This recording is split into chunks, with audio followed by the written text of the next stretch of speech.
Hello, fermented folks. We have P. Jelly Clark. All Makatsu. We have Travis Baldry. Today we have a really special guest, Leopoldo Gout. Are you reeling it in and defending clowns? I am. Earth doesn't even exist in Battlestar Galactica. This show me heartburn. I was like, I loves it. I hate it. It's called All Fluff. Oh! If you didn't know how I actually feel about The Mandalorian, Don't worry. this is it right here.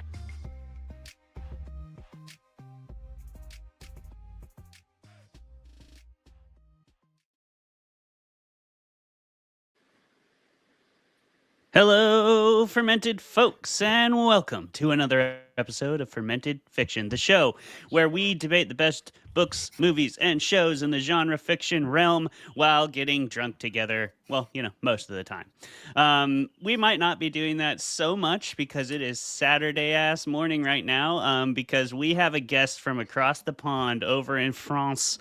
We are joined today by Thomas Olde Heuvelt, returning to the show. Thank you so much for being here, Thomas. Thanks for having me. Hell yeah, back. Man. We are stoked to have you. Just weirdly reading a book about France by a French author, but I was reading the section set in Rome, so Count of Monte Cristo. I was like, Yeah. they're not in France right now. It's all about Italy right now. Not about the good parts of France either. This is true. This is true. I live all the way in the south. My house looks out on the Mediterranean, and it's pretty. It's pretty. It's freezing in the north. Here, it's still sunny. It's really nice. Nice.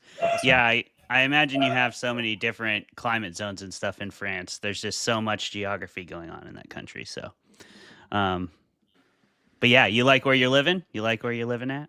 Yeah, I've been living here 2.5 years. Moved from the Netherlands, which is always gray and wet. This is a large improvement. Also, I get to say no to stuff a lot more now that I live further away from where family and the biggest. That is so nice. Oh, yeah. The power of no is a great power indeed, especially when you don't have to feel that obligation. You know, you can just naturally lean into it. So Exactly. Yeah. I think you were just like kind of moving there last time you were on the show. So I'm glad to hear you've settled in. Yeah. And you're looking over the Mediterranean. That's kick-ass, man. You deserve it. So glad to hear it. Glad to hear it. Thank you so much. Yeah, we're half an hour out of the city of Nice. It's very convenient. Ooh. International airport, Italian border is an hour away. It's close to everything. It's very nice. Very nice. I mean, that's great. I mean, I love Nice. It's great. Oh yeah, it is. Yeah. I know nothing of Nice, but I'll take both of your words for it. I trust you both, and I hope I can go check it out one of these days, because I do know our ancestry on my grandmother's side is from southern France, that same region. Mm-hmm. Their last name is Lenore. So Lenore. Yeah, very here, definitely. Very France. And I think you'd definitely be able to tell if you met her too. She's kind of a French acting lady. In all the ways. So here we are. This is Fermented Fiction. Welcome everybody. We're excited to have Thomas back on the show, and today we're going to be debating The Good Place, which is now on Apple TV, and it was either won or nominated for 6 Emmys, so it was a very successful award. It definitely won some Emmys, was nominated for at least 6, and has been a very successful show. Ran for 4 seasons. Won some Hugo Awards as well. Hugo Awards? Yep. Okay, excellent. I didn't know it won a Hugo Award. Cool. Was it? Do you know what it won for? Was it for like best television show, or is that a couple of episodes? I think the episode with the with the trolley problem, that was nominated. Oh yeah. Hugo, and I think 2 or 3 more. I think it won 4. It did good in the fan community. Nice. Yeah. The trolley problem one, I was very pleasantly surprised with. I'm not debating today, so I don't have to say anything, or I don't have to hide what I thought. I thought, I wasn't sure what they would do with the trolley problem. I wasn't sure if that was going to be like, oh, we're doing like the most obvious philosophical thing or the most common one. So how much fun are we going to have with it? They had a lot of fun with it. It was a great episode. A lot of blood spattering. Lots of blood splattering, which was not in that show. Pretty much to that point, I don't think. So that was a lot of fun. But yeah, so let's get into this. We always start our show off with some personal updates. Thomas kind of gave a little bit of his, so we'll go around our hosts, and then we'll circle back to Thomas so he can tell everybody out there who he is, what he writes, and where you can find it. Travis, how you doing, buddy? I'm doing good. Just hanging out with my dogs, reading a book. I am coming up at the end of my certification program for ICLE for getting my alternative credit state licensure for classical education model specifically. So I have to write this week my 2.5-page philosophy of education, and I'm kind of excited about that. I have my quotes prepped. So nice. I actually really enjoy writing a philosophy of education. It's a good time. Dig into your process. It's a good forward thinking way to approach your education in the future, and it's a good exercise. It's like a little essay just for you. And I think it's important self-reflection too, if you're doing this for a living. So have fun with that. I'm sure you'll actually really enjoy that because you're a nerd for that kind of thing. Oh yeah. I think the hard part will be keeping it to 2.5, 3 pages, where they were like, you can write 10, but you probably should. Come on. I was like, okay. Yeah, just be cool, man.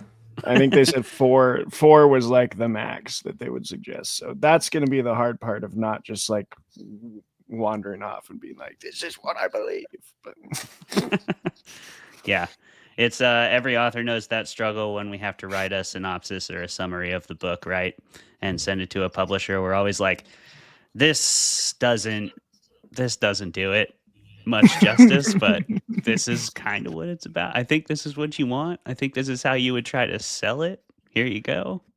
I don't know. What do you think about that, Thomas? Do you have trouble with that part?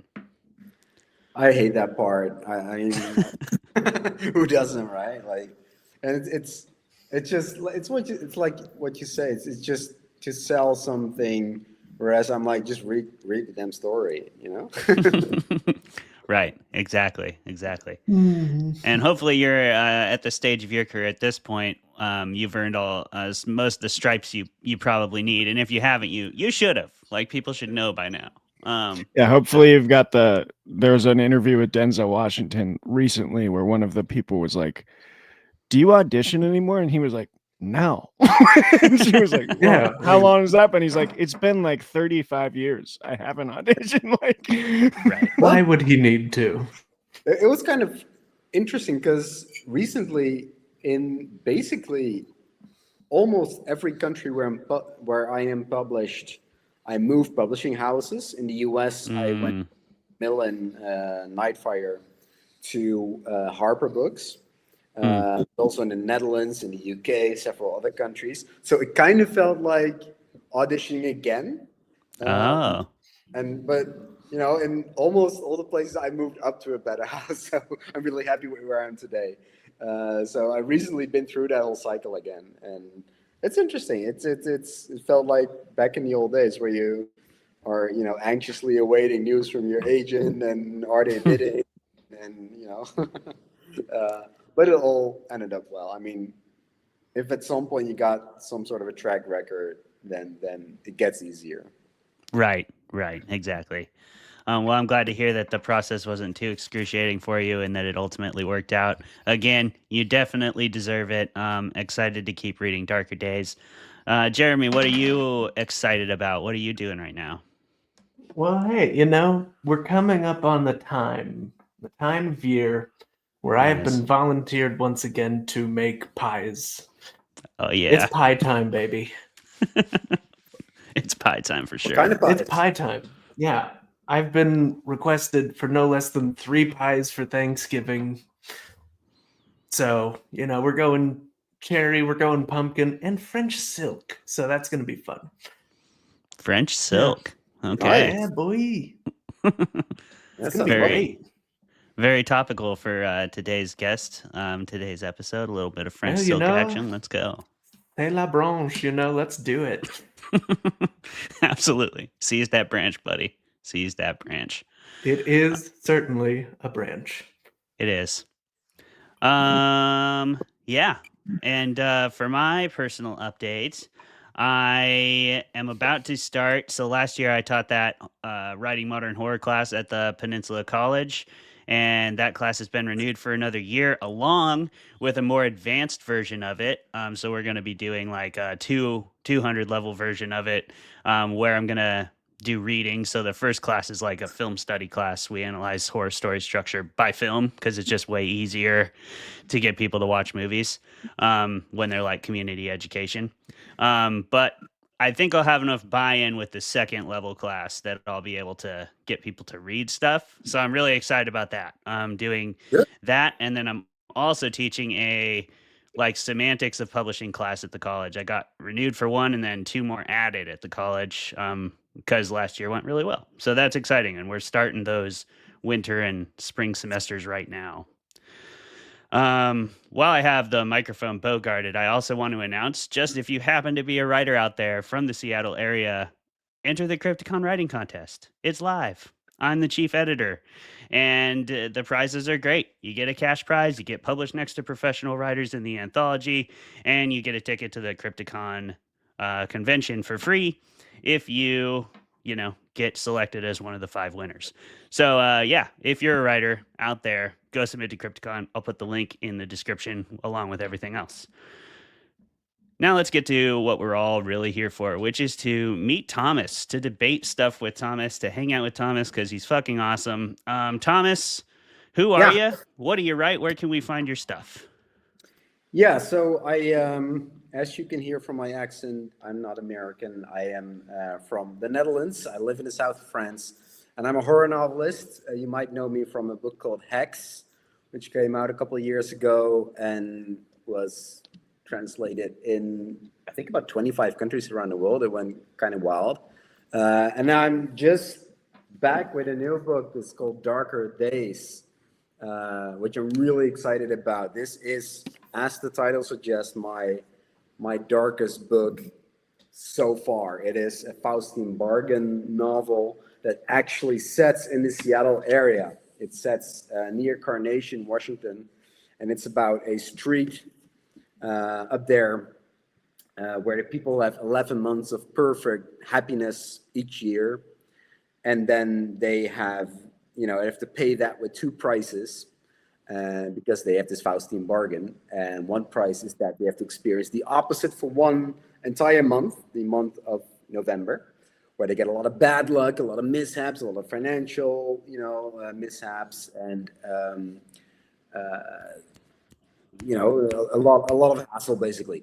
All survivable as long as you pay the second price, which is that they need to make a human sacrifice each year. And how do you go about that without, losing your ethics? That's the question of the book. And therefore, it kind of relates to The Good Place, what we're talking about today. Yeah, definitely. And I can vouch for the regional effectiveness of the book so far. I am from the area and have visited Carnation. I've visited all the places that you've referenced early in the book, and I'm really excited to see them appearing on the page. It's a lot of fun because I'm like, yes, those are real places, which is cool. Oh, yeah. And you did visit the area, right? I did, yeah. So the book is actually set in Lock Haven, which is a fictional town really close by where Carnation is. It's like up there in those, in those woods. But all the places around it are real. And when I wrote it, I used to do a lot of, Google Street View and just walking around all the places. But then I actually went there when the book was done. And that was fun because it's like you get inside your own, you walk inside your own novel and into that world, which is really special. I've done that before with Hex. The original of that was located in a real Dutch town. The American version was located to a fictional American town in the Hudson Valley. But the original was set in an actual town, just like the towns here. So it's fun to go there and see all these places. Like there's this place called Sam's Noodle Town where all the people, they get stakeout, and it's actually real. I ate there; it's really good. So yeah, it's a special place. If you are ever in that Fall City, Carnation area, Sam's Noodletown is absolutely fire. Definitely go check it out. Definitely. But yeah, that's great, Thomas. I want to talk more about that, but I'll save it for the questions. So that's one question I want to shoehorn in, Trav. And one about just choosing those locations and doing it in the order that Thomas did, I find really interesting, both from the adaption and not adaption point.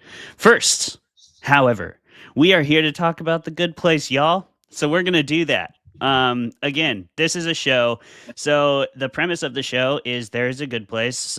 You could call it heaven. They don't call it heaven because it's not like centered strictly around Christian theology. It's sort of a, I'm not going to get into the theology implications of it because I'm not smart enough in theology to do that. Heaven. It isn't not heaven. It also isn't heaven. It isn't not nirvana. But it isn't nirvana. That's for sure. It's the good place. It's different. It's the place where people who were good their whole lives go. Or so we are told by Michael, our onboarding HR representative and architect for the good place. People arrive at the good place, they are paired with a soulmate, and then they go on trying to live their good place lives, which, you would think would be really ideal. But, things quickly go awry because this is a sitcom. This is a comedy. It's produced by Drew Goddard and created by Michael Schur. So, it's going to go sideways pretty much immediately. And it does. That's why Thomas is a perfect guest for this, because his books kind of work in a similar fashion a lot of the time. Today, Thomas will be representing the literary realm, coming to the fermented fiction battleground to serve the dice gods however they shove him. And Jeremy will be representing fermented fiction in this debate. We will spoil everything.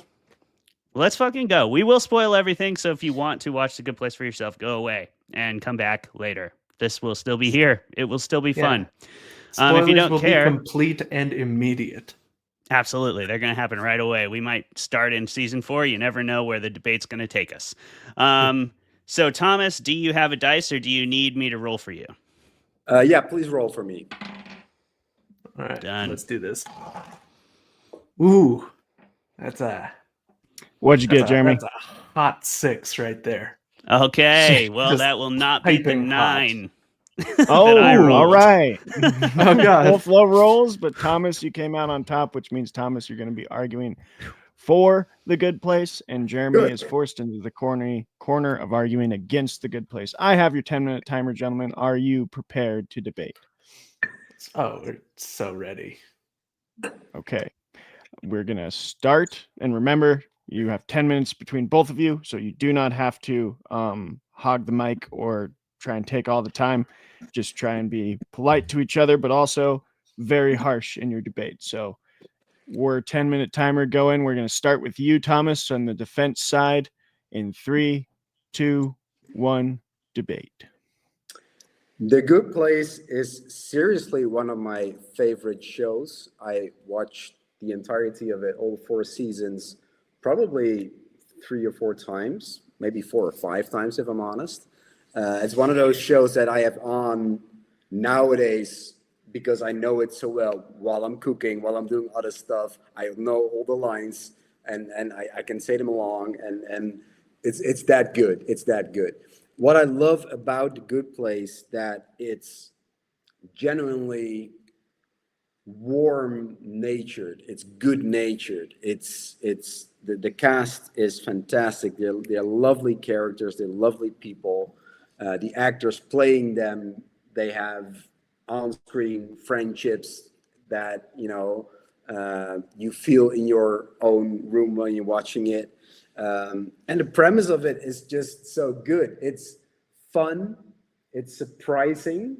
It really makes you laugh out loud, and it makes you teach something. It's about generally being a good person. So what's not to like?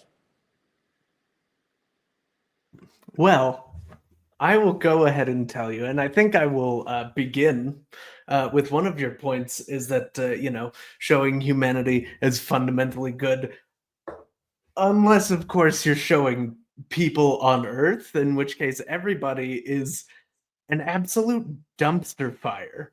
Like there's like everyone surrounding the main cast once you get to, Earth is just they're their own kind of terrible, and basically forcing the characters to also be horrible just to get along in everything, and that's just that doesn't feel true to life. It feels like a real sort of straw man argument both for and against humanity. Wild thing to do, but also I think if we're talking about this place from the perspective of, say, the premise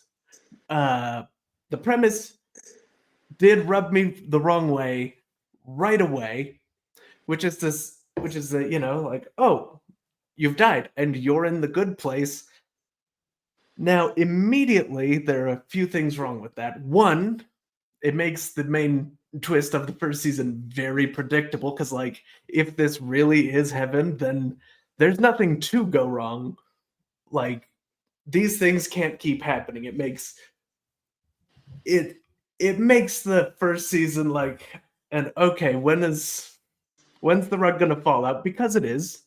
And also, since the characters start out at the point of already being dead, you can just say goodbye to like stakes, because like, oh well, I mean, they're already in eternity, and I'm pretty sure this isn't heaven, so like where do we even go from here, and then going forward from that, like their memories get wiped so often, so many times, that like any character development from like the first season through to like the second, partway through the second season, just might as well not happen. Might as well just start in the middle and pick things up from context clues, Let me give you one thing. I hate afterlife stories. I really, really hate afterlife stories. I've never, ever liked one except when I was a child. It's called The Lionheart Brothers by Astrid Lindgren, a Swedish children's book novelist. It's a very famous novel in the Netherlands and in all of Europe for children. I don't know if it's known in the United States. It was a beautiful story about what happens when you die. My dad died when I was really young, so I hoped it was kind of true, that you would live on somehow. And because in the Netherlands, we're not raised religiously. We're not raised, most people of us are just, we're very practical, and we don't believe in an afterlife. That said, whenever I read an afterlife story, I stop it. Whenever I see an afterlife movie, I stop it, because I've never seen one that's good. The Good Place was referred to me a couple times before actually watching. I was put off by the premise of it because I just don't like afterlife stories. Because it's just no way to put it in reality, put it in context, because we just simply don't know what happens after we die, except for the scientific explanation, and we don't even know if that's going to happen. So what's there to it? Then I started watching it, and after episode 1, I fell in love with it immediately. And I come back to the reason why I fell in love with it, but I wanted to say something that you mentioned there about all these people on Earth being, bad in a sense, and everyone behaving in this ridiculous way. Isn't it kind of true, though, that we all are forced by our society that we live in to make impossible ethical choices all the time? That's the point I believe that the show is making. Like buying a tomato is you have 1,000 choices to make. Buy the right one, you still make wrong choices because the way it was transported, or by what kind of eco-friendly stuff was used to keep the bugs away, or by, there's all sorts of ethical consequences that you don't foresee. Or what about the storekeeper, or what about, all these other unforeseen consequences, which still give you, minus points, which get you to the bad place in the show. I think that's kind of the point that the show is making, and I thought it was really interesting because I think that's kind of true. Well, here's the problem with that. The show does set that up as being like the main flaw of the whole afterlife system and the calculation of the points. Essentially, inventing purgatory while you have four Jesuses going around there fixing the afterlife. But the issue with that comes earlier, I believe, in the I think it was in the second season, where they say like, oh, intention for your actions matters. So if you have poor intentions and do something good, you don't get points. So why then wouldn't the reverse be true? Like, you have good intentions and your actions have consequences that you cannot foresee. Why would that affect the point if intention is part of the equation? Do better Like, research, right? Shit. I mean, it does. Look, I guess that's when you're sticking to the premise of we're doing no exit, but there's also an idiot from Florida. I guess you do have to kind of subscribe to the philosophy that your life is all the things you've done, and then you draw the line and you sum it up, and that's it. But, it doesn't really, I think a lot of times things are done for the sake of a joke and then just left. Like the whole point system thing. Which it is a sitcom, so to me that's forgivable, right? That may be true, but what I think really speaks to his favor is that this is a show about death.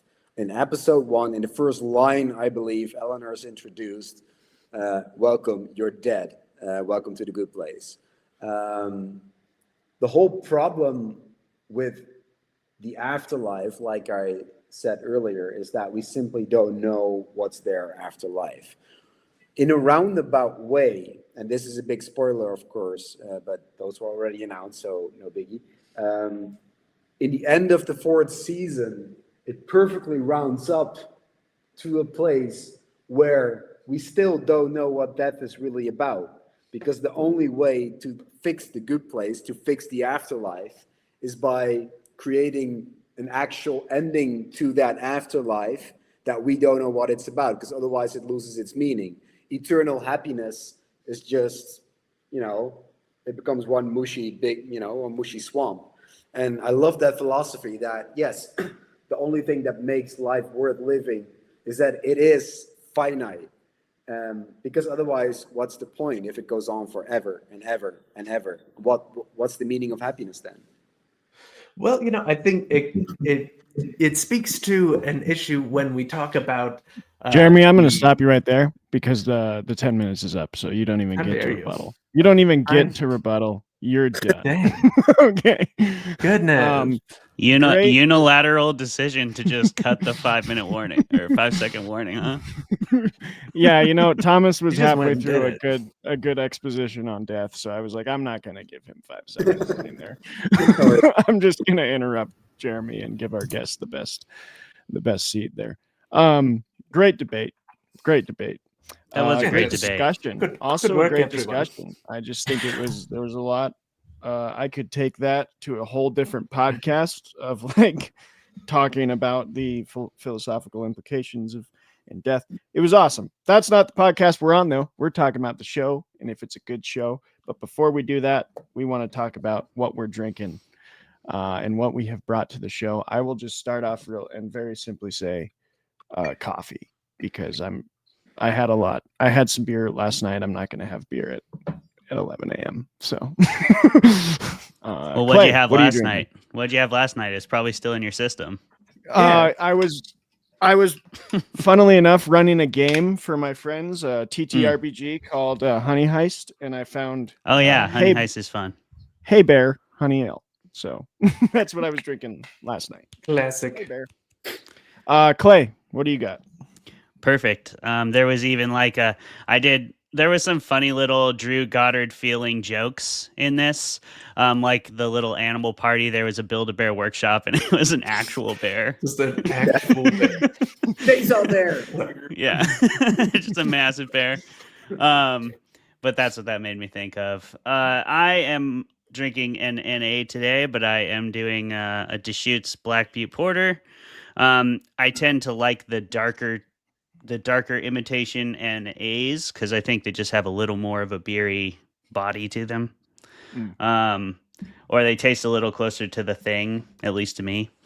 So yeah, and I love Deschutes. They're from Oregon. They're a great local brewery. They do lots of beers that are pretty popular out here. So you might have had one, Thomas. I don't know if you drink beer, but if you were drinking beer in Fall City.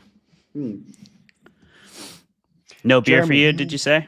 Oh, I don't drink a lot of beer, no. That's fair. That's okay.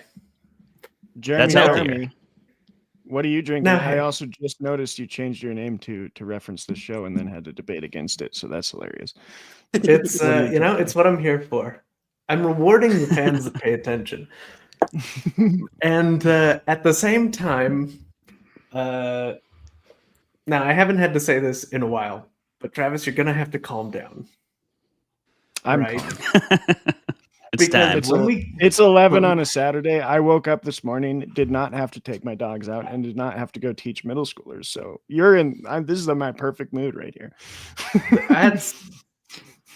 That somehow makes this feel worse to do. Oh, great. But anyway, so what I have here today, because I'm perfectly fine having a drink at what is close enough to noon that I'm like, hey, this is almost lunch, right? So It's almost 8. Friends of the show have seen. So you're good. Exactly. Friends of the show have seen this Old Forester 1920 several times at this point, but what they haven't seen, it's so good. It's fantastic. Hey, what they haven't seen though is me pour this Dr. Pepper into it. Oh wow.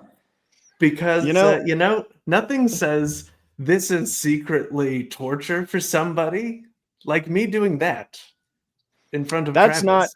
That's not the worst you've done. Like you really can't for me top the like pink Red Bull. That one was bad. The Japanese whiskey. Yeah, it was pink Red Bull and Japanese whiskey. That's the bench right now. That's like the mark. So I'm fine. Okay. Tom, look, I'm gonna go ahead right here. This is better than the Japanese whiskey. All right. There you go. That's debatable. That's debatable. Thomas, what are you drinking? What did you bring to the show today? And I also see Colin on ginger tea. I just came back from a 4-week book tour in the UK, Ireland, Germany, Spain, and the Netherlands.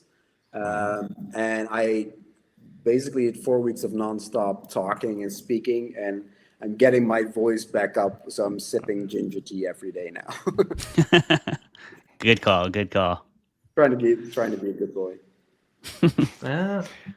Colin, thanks for coming on this show to talk more, man. Yeah, thank you. Can you hear me all right? Yeah, at 10:40 a.m. for you. What do you have? Yeah, same thing. I almost did vodka and Capri Sun in honor of Eleanor Shellstrop. The better option would have been, of course, a like margarita straight from the freezer. Yes. Yeah. But instead, I'm going for a Brew Doctor kombucha, my alternative fermented beverage, which underneath the cap, I got a good vibes sloth. All right, look at that. I love it. Fantastic. Now, I want to say we're doing fermented facts, but IMDb kind of let us down this time, guys. So if anyone has some facts that they know off the cuff, please pitch in with them, because a lot of the IMDb facts page are just like things that are in the show. Like, let me give you an example here. Where was it? Here it is. Oh, the stores in the Good Place include all chocolate everything, all books, Infinite Light, the Good Plates, everything fits clothes store, your anticipated needs, warm blankets. So like it's all stuff that you just notice in the background if you notice. So I don't feel like it's about the making of the show a lot. Most of the facts are just like, oh, if you watched the show close enough, you should know this. But I did find a couple that I really enjoyed. Ted Danson and Kristen Bell were told not to tell anyone about the first season ending, even the cast. And everyone held to that except Ted Danson accidentally let slip to John Krasinski when he was talking about how it was fun doing his show with Michael Schur. And he told him that it was The Office in Heaven. So he revealed, or John Krasinski was like, oh, so is it like The Office in Heaven? And he revealed the ending to him to kind of like say, no, it's different. So John Krasinski knew the ending of season 1 before anyone else besides Ted Danson and Kristen Bell. Perfect. Ted Danson is a pretty fun fact on this because Michael Schur just like didn't think he would take the show. So this is for all those people who are like, I'm going to like try for my dream. Try it. Michael Schur was just like, it's a long shot. Probably won't happen. And then Ted Danson came back and was like, yeah, 100%. I'm down. So that was really cool. I saw the video on YouTube. It's up there where they show the rest of the cast, the reveal of the climax of season 1. It's really fun to watch because that's what they actually found out during the table reading of the last episode. I love videos like that. Really unrelated to the show, but we have talked about this movie before. One of my favorites is that knowing that the alien chest burster, like no one knew that was going to happen. And so all those reactions on camera are like super genuine. There's a couple fun stories. Sticking with Ted Danson, I just think it's cool even more that Michael Schur reached out to him because his favorite sitcoms when he was growing up were Family Ties with Michael J. Fox and Cheers. So he got to work with like someone that he grew up admiring, which is always really cool when you see that happen. Nick Offerman was offered the role of Sean, which would have been very interesting. That was probably at a time when he could have been. I think that was probably the time right after Parks and Rec where Nick Offerman could just take whatever the hell he wanted. I mean, that time hasn't really ended. He can kind of still do that. The word literally is used at least once in literally every episode of the series. That's very fun. That's awesome. Very nice. Yeah, and those were the ones that stuck out to me as, other than Kristen Bell wearing the University of Michigan shirt in the pilot episode is fun because Kristen Bell was born and raised in Michigan, so she got to throw in kind of a little shout out to her home state there. Oh, yeah. And there's so many things about Janet. But I'm going to just talk about Janet when we talk about our feelings on the show because I have thoughts on Janet. Yeah, man. Anyone else have any fun facts before we do discuss our feelings on the show? Oh, yeah. I saw a couple more interesting ones on the trivia. But you were about to hop in there, Colin. What do you got? So Michael Schur he was a co-creator of Parks and Rec, then went directly into this. And he actually consulted Todd May and Pamela Hieronymi for the trolley problem episode for getting real philosopher input on the trolley problem, which is a fantastic episode. And Michael Schur got the idea partly from just driving around LA and getting really pissed off at people and thinking that they should get negative points for cutting you off, and that maybe that could be a better description and criteria for the afterlife. Lost and Leftovers also inspired the show, and I guess which are so tonally different. I love it. So Michael was originally going to be named what was it? It was like Ted, but then Schur went through a guided walking tour in Europe and learned more about the Archangel Michael, who weighed the goodness of people prior to their entrance into heaven or hell, and so he changed the name specifically for that. To Michael. Manny Jacinto plays Jason, and he loved how it subverts all the Asian stereotypes that he was always stuck with acting, because he plays basically a dummy who doesn't embody like an IT character or a typical Asian stereotype. So he loved that. Go Jags. Go Jags, baby. Go Jags. And Kristen Bell actually now uses ethics when debating people. So she actually learned a lot from the set and has used it in her everyday life. And also, according to Manny, who played Jason, Ted Danson is the biggest child of all time. And his anecdote is that Ted could, on the set, eat Swedish fish and snort them out his nose on command. Oh my god, I love that. I love it. Also, Thomas, do you know what Swedish fish are? I don't No. Okay, I didn't think so. The less you know. Candy. This is the opposite of CBS.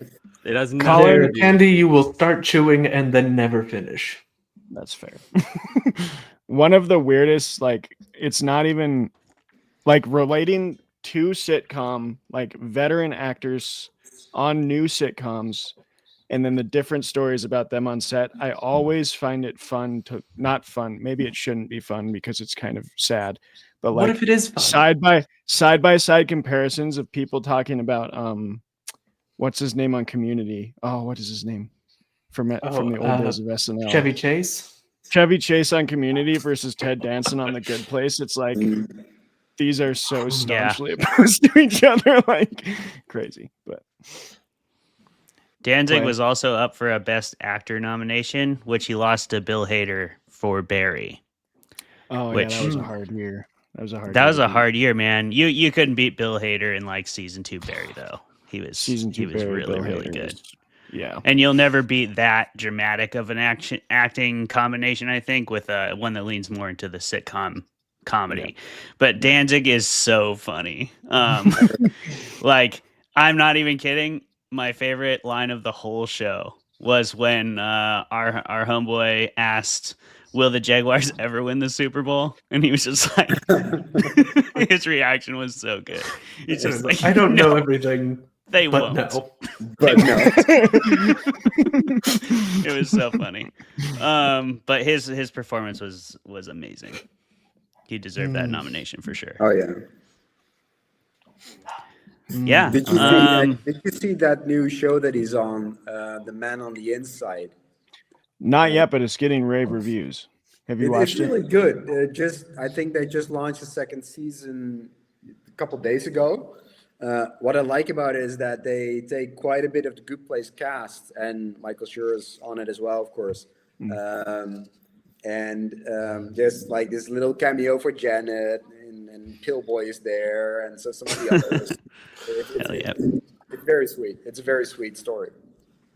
I love seeing Danson have kind of this revival from The Good Place because Seinfeld is the king of sitcoms forever in my mind, but I'm a big fan of Cheers, and I think for my age, like for our generations, Cheers is very underseen. Mm-hmm. Like I don't meet a lot of people in my demographic who are like, oh yeah, I've watched Cheers, and like you really should go check it out. It's a good show. Like it's a solid sitcom. It just didn't have the legs that Seinfeld and The Office and Friends have. Yeah, most of them fine. don't. Friends is terrible. I agree, but we don't need to get into Friends. That's a whole. What we should get into is what we actually think about The Good Place. Yes, which we're gonna start with Mr. Jeremy, I believe, right? Oh well, first, yes, the show is successful. Kind of goes without saying. Oh yeah. Go for been it. Nominated by so many awards. It had so much streaming. I don't even need to get into the numbers. The Good Place was a huge success. 4 seasons knocked it out of the park. Jeremy. Also, a 4-season arc from the jump, like you were saying, which is really cool. So they sold it that way, so it was able to pay dividends. Yeah. Yeah, Which is very uncommon for American television. But Yeah. I know. And hey, I'll get right into it. I didn't automatically lie making my arguments. I did, however, fully avoid the truth while saying things that were not technically incorrect. Now, what would I say about The Good Place? Well, it's absolutely flawless. Like, it's got great comedy. Case in point, who died and left Aristotle in charge? Plato. Heaven is racist. Great. Jeremy Baramy. Come on, guys. And of course, the time knife. And now, because of watching the show, I can't not use shoot one out as slang for using the restroom. It's just and it's actually educational. Like, it takes you through Aristotle and Kant and moral relativism and the trolley problem, classic thing, while actually at the end of season 2 presenting you with the actual answer to the trolley problem, which is fuck this trolley. And that's great. And on top of that, you've got great chemistry and characters. I talked about No Exit, from which this show takes a tremendous amount of inspiration for the first season, but it actually delivers on the premise a little bit better, I think, by not having everyone know they're in hell from the get-go. And especially, it still does kind of feel surprising as a twist that Chidi and Tahani are both not in the good place, because you feel like they do deserve that, but like the way the point system is built, it makes total sense that they wouldn't be. It's the kind of twist that I'm like, okay, this is the twist that you don't see coming because you don't see a comedy kind of leaning into that direction, but it's also a twist that feels inevitable because, as I said in my argument, you can't really have like sitcom shenanigans happen in actual heaven, because most of the time they're devastating and a nightmare to live through. And I love it.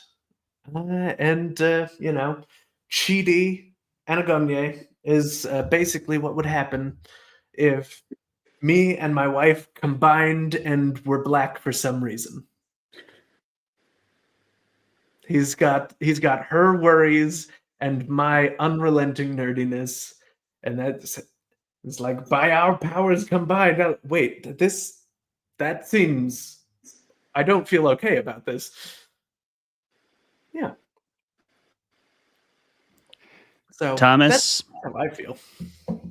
what do you really think, Thomas? You seem like you were pretty genuine in your debates. But I would also like to know, had you had to roll against this, what would you have said? I would have had a really hard time because, honestly, it's my favorite show of recent years. It's good on so many levels, and what I love most about it is that it is made with such love by the makers, by the actors, by the whole team. Yes, it's a show about death that got ridiculously successful. They could have gone on and on and on, but they, stopped when the story was done, and that's a brave thing to do, I believe. I didn't know that it was pitched as 4 seasons. Good on them that they didn't, got blindsided by their own success and tried to extend it, because there was no need for it. The story was over, and they quit when it was, the perfect time. The ending, though, I think we should talk more about that, because the ending of that show is just so beautifully done. It's a double episode where finally they've solved the problem about the real good place, which is that what I argued earlier about, like, eternal happiness is not happiness. It becomes a blur. There's no point to it. So they actually make a doorway where you go through and you don't know what happens after that. You dissolve into, into the meaning of it all, basically. And you deserve into this little light is shown in the final montage. That is that little voice in your ear that keeps reminding you that, you should do the right thing, and that tries to block you from doing the bad thing.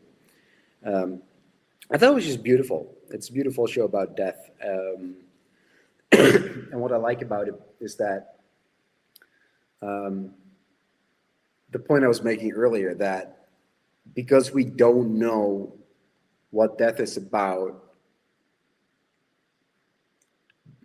afterlife stories are really tricky to do well. And this ended in the perfect note, that it still concludes that, we don't know what happens when you die. And there's that scene where Chidi and Eleanor are in their afterlife home, in their good place home, their actual good place home, watching the ocean in the distance, and the waves are rolling in. And Chidi gives his lecture about actual death, that, to learn about death, you got to turn to the East. The Buddhists, they knew about death, how you were basically a wave. And when the wave, strands on the beach, it draws back to the sea. You go back to the mass of it all, to the ocean. And we don't know what happens there. And that's a beautiful conclusion. I was really touched by it. Which is weird to say, for a sitcom. Yeah. And it starts off much more sitcom-y and starts to get more depth to it, even in season 2. Because to be honest, I'll just jump right into my feelings about it. The first season was not doing it for me very well. I think it was more sitcom-y than I expected. And the show had been, to me, kind of talked up a bunch. So I expected it to be, I don't know what I expected, but not what I got necessarily. The first season felt really sitcom-y to me, more than I expected. And then once we got into season 2 and they made the turn, and you kind of realize, oh, this show is definitely going to ask a lot of questions. It's going to have fun with it. So it's going to remain a goofy-ass sitcom. But it gets a lot less cheesy in season 2 and starts getting a lot funnier, at least in my opinion. I think the performances came out a lot better. And now I'm definitely going to finish the show. I'm really, really enjoying the ride now. So that's kind of where I'm at. I mean, I'm just finished season 2, so I have to continue into 3 and 4. But I really felt like season 2, the show came alive. And once it does, it's really funny. The trolley problem episode is in season 2. And it's really is where the show before that kind of starts to take a darker turn. So like at the finale of season 1, you realize, oh, this is not the good place. This is the bad place. And then in season 2, we have a total flip. We get to see more of the behind the curtains. We get to see how many of the people in the world are actually like demons, basically. And it changes the entire dynamic. It kind of gives us a new set of characters, but without doing that thing where you just randomly introduce them. It's like there are people that were already there. So that's like another thing you can really accomplish when you write a whole story and you keep the show within the bounds of the story that you've already created. And you're not like randomly expanding on things that got popular or whatever, or continuing the series beyond its real conclusion. So I feel like I'm already getting that sense of a really strong cohesion in the show, and I always appreciate that. Colin?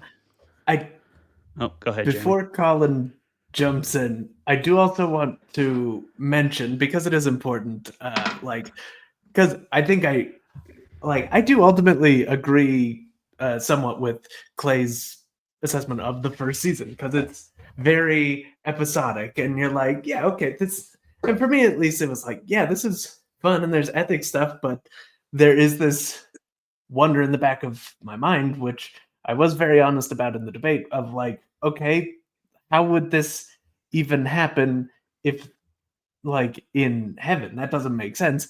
And then you have what could have been like a boring no shit kind of moment when they figure out that this is the good place, but instead you get the sort of iconic moment of Michael doing just this sinister laugh and telling Eleanor that she sucks and everything, and it's so good.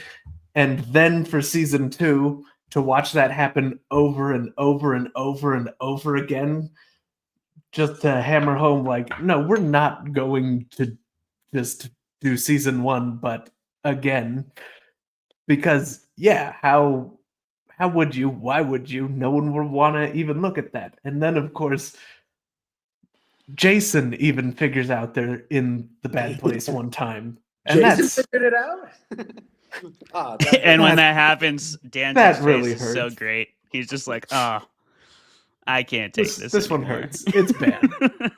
Yeah, and it's but yeah, but I don't know, Colin, what's your deal, man? I mean, it can just be summed up in this quote from Michael. In the words of one of my actual friends, "You basic." It's a human am I the insult. basic one? It's devastating. You're devastated right now. Oh god, that's so good. It's amazing, and I love it, and I've seen it multiple times. And I think the genius of it is how it doesn't really fall into tropes, or when it does, those are subverted or they have a story purpose. So the one of the best ones is the psychologist who is like the love interest of Chidi for a little bit, and she just becomes a solipsist. So she just says, "Oh, you're all a figment of my mind." And then they can't convince her of anything or change her in any way, which ruins their entire plan of how they can prove that the point system isn't work and people can improve when they're evil. And that's just a great, if you've sat in a philosophy class, there's probably someone who argued in favor of like solipsism, that the only thing exists is my own mind. And that's just a great way to like have a storyline that actually encapsulates that philosophical point of view. That was really good. And yeah, it's really hard to like, what the amazing thing is that they really don't have like obvious angels in the show. And when they encounter people in the good place, they like elect to leave and it becomes their problem. And the group of friends is now like in charge of the good place. And they all run away. And so they, there's not like angels, and like they call people angels and demons a little bit, but there's like nothing reminiscent of like a Christian really sense to all of those things. There is a little bit. It's largely more Christian than Buddhist, you could say, but then like there's no God obviously involved.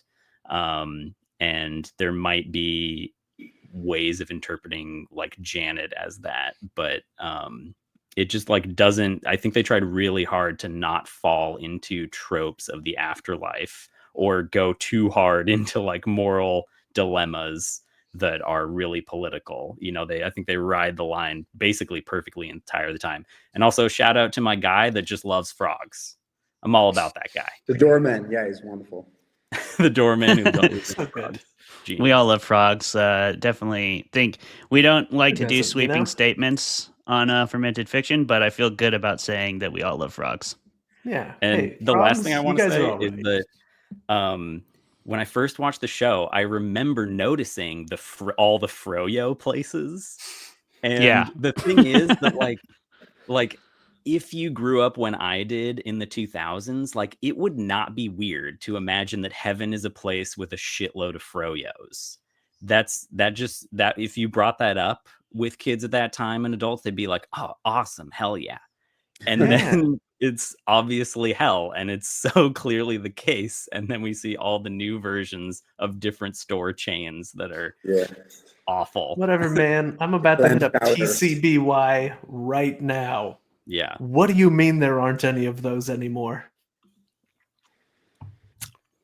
They're still froyos, but it was a fad, Jeremy. It was a fad. Well, yeah, obviously. If you had ice cream, it's wonderful. Travis, what did you think? I have a lot of thoughts about the show. I'm gonna save most of them. Like, Thank goodness. any of my thanks, Jeremy. Any of my sort of criticism against it are kind of like personal representations that just disagree with my own personal philosophy. So I really love the show because I mean I can set that all aside.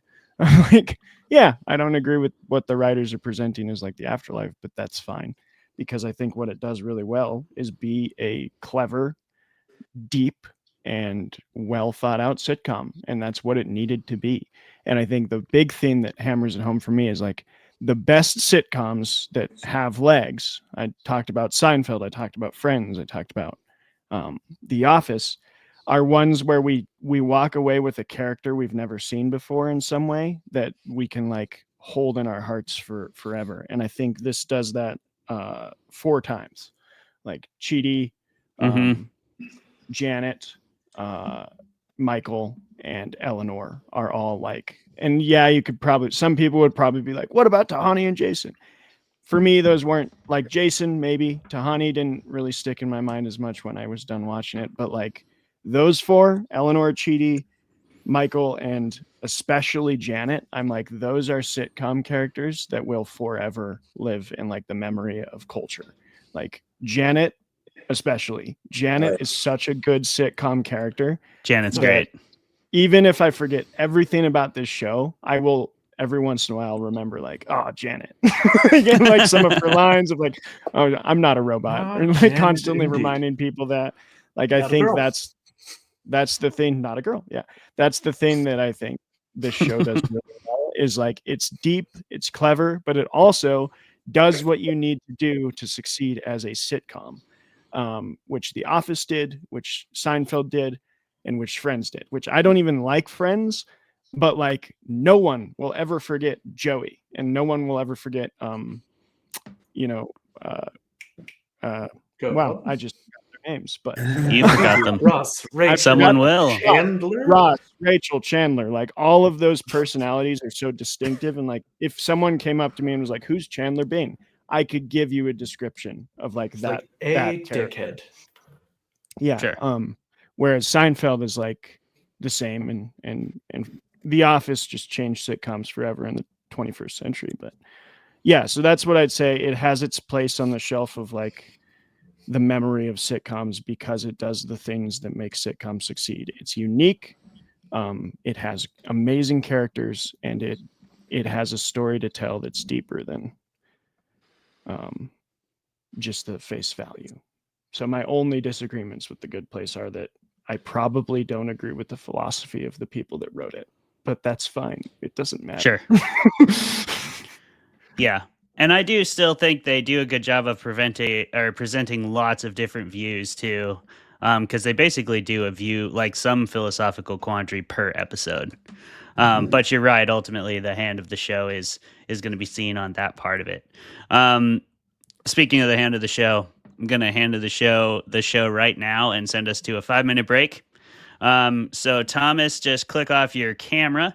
We will all do the same, and our break video will play. See you guys back here in about 5 minutes. Thanks for being here today. All right.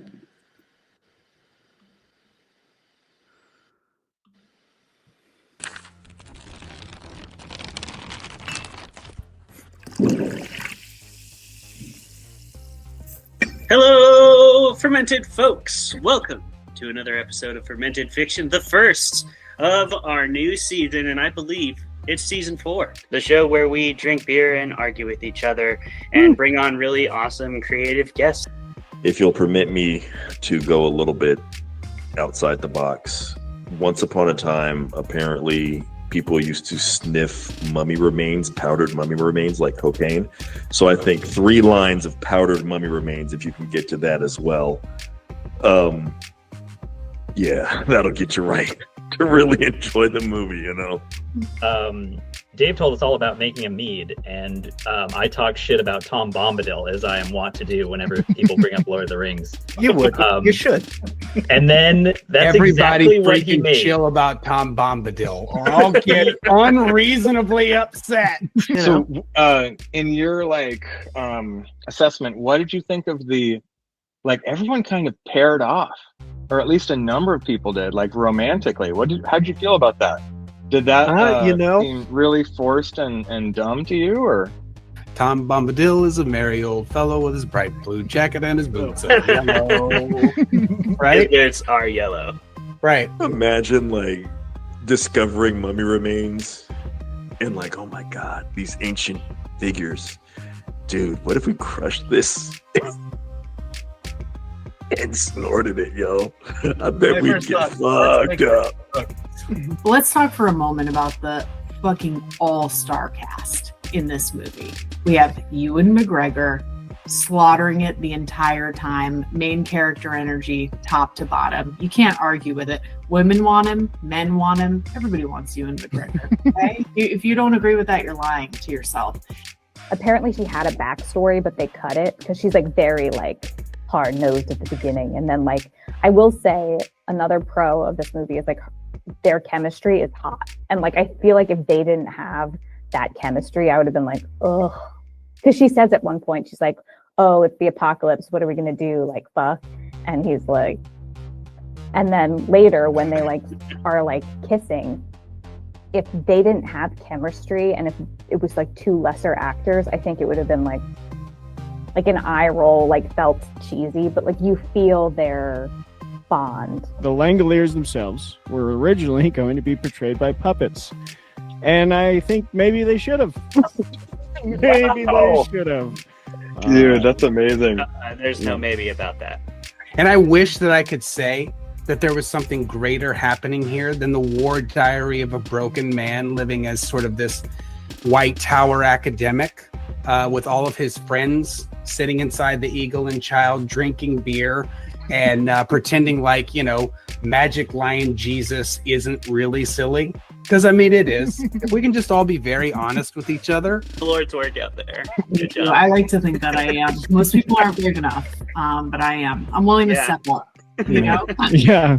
Dedicate that time. Settle You're willing to dedicate that time. The time, the money, all of it. That was so painful. It's one of those painful things that I've was done in my so life. That was so good. We've never been so savagely attacked by any author on their show. It's incredible.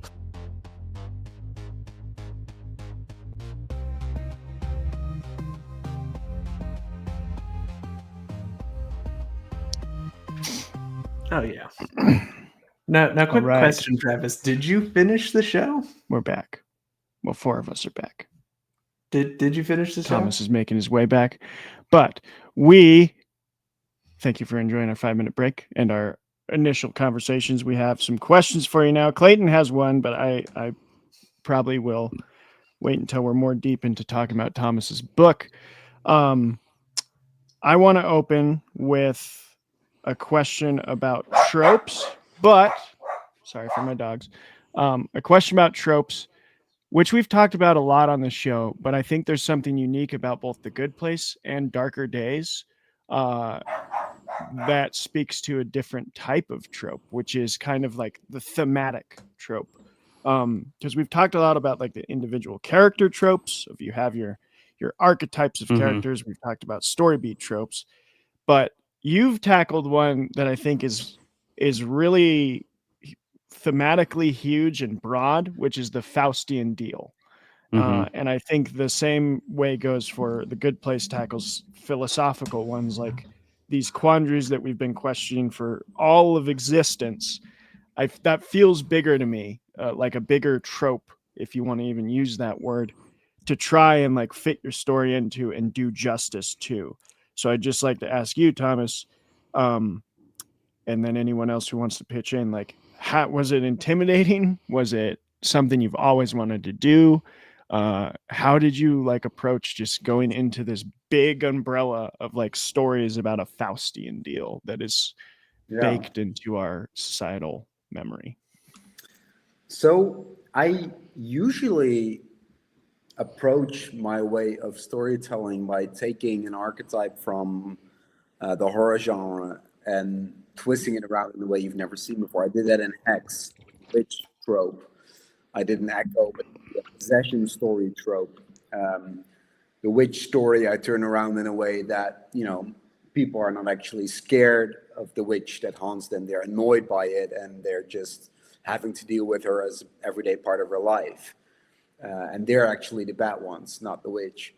The possession story in Echo, I changed that in a way that, possession was not by a demon or a devil or a god, like it's always the case in these kind of stories, but by a force of nature. And in this case, I wanted to tackle the Faustian bargain story because we are all in some sort of Faustian bargain, which is kind of the point that The Good Place makes, right? It's really hard to make ethical choices in life. We all want to do good. I genuinely believe that people are good-natured, at least most people. And we want to make good choices. But we also want to enjoy our lives. We want to, fly on vacation. We know it wrecks the planet, but we still fly. We want to, when it's really hot out there, we want to put the air conditioning on. And even when the last polar bears are clinging on to the last patches of ice in the North Pole, we want to have cheap clothes. We want to have cheap food, whereas someone somewhere is paying a price.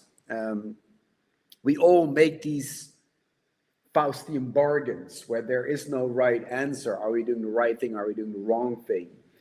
And I wanted to use that as a starting point. So these people in the book, they have to come up with, as a price for the pursuit of their happiness, they have to, make one human sacrifice each year. So how do you go about that without losing your ethics? You don't just want to drag someone into the woods and shoot them. You want to think about it. So they're going to look for people who have a wish to die, and therefore it's maybe less bad to, assist them. Washington State was actually the perfect location for this book. Because, in the Netherlands, this novel would have never worked because our laws on end of life and assisted dying, euthanasia, are much more free than in the United States. But Washington State does have these, the Death with Dignity Act, those kind of laws that allow for some wiggle room when you are terminally ill, for instance. But there's a lot of conditions you have to abide by.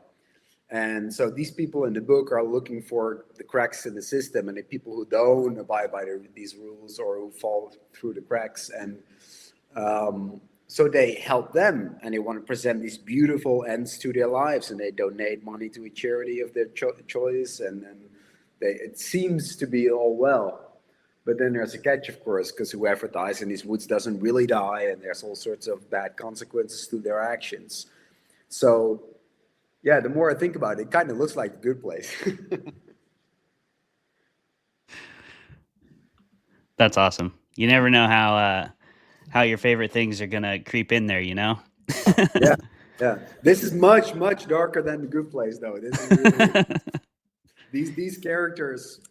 I mean, again, they're generally good people. We're following one family of characters: mom, dad, teenage girl, and a young boy.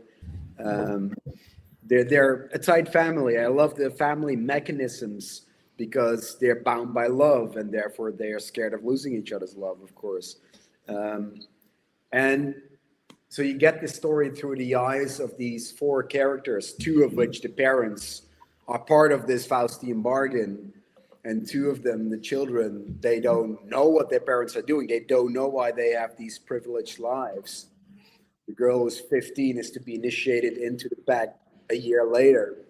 She's, an Olympic diver to be. She's very talented, but she suffers from bipolar disorder, which in her way shows up in a really weird way because for 11 months of the year, she's really, hypomanic and very, very energized. And for 1 month in November, it twists around into a real dark depression.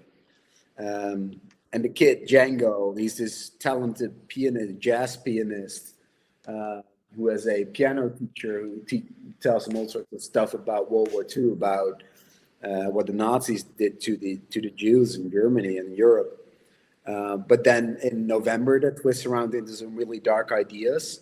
So all these their happiness twists around in these really dark ways. And of course, we jump right in November, which is when stuff goes bad and stuff goes south. And it's fun to see these, this made up society that kind of works and ethically kind of works just crumble from day one. Because the premise is possible. Because the premise, of course, the deeper you get into the month, the more bad luck you get. So if your sacrifice fails on day one, it will likely fail on day 6 as well, and more likely even so on day 14. So that's an immediate problem. Yeah. And you play too in the early parts of the book with just a cool natural thing that happens in Washington State or the Pacific Northwest in general, or anywhere where there's like periods of extended darkness. It sounds like you know this in the Netherlands as well, if it's raining all the time and dreary. So like, we all go through those periods of like depression and seasonal affective disorder when we just like don't see the sun, especially if you work. Like, I mean, if you work 9 to 5, you like never see the sun for a few months in Washington, basically, unless you have the benefit of working outside, which again, it's raining, so not usually the best.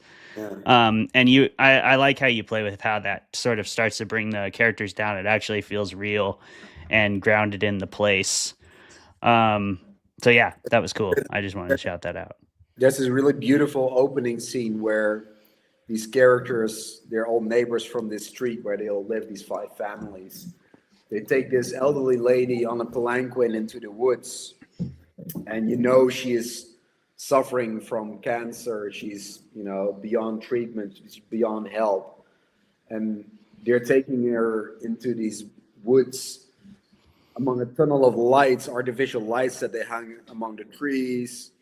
It's very beautiful, but on the edges, it's raining, it's dark, there's stuff crawling in the woods. There's all sorts of stuff wrong with it. You just cannot put your finger on what's wrong until you find out that they're taking her actually to a place where they will actually offer her to, jabs to end her life. And she changes her mind. Yeah. And these people are not monsters, so they leave her back out. But that sets them on a really dark spiral. Yeah.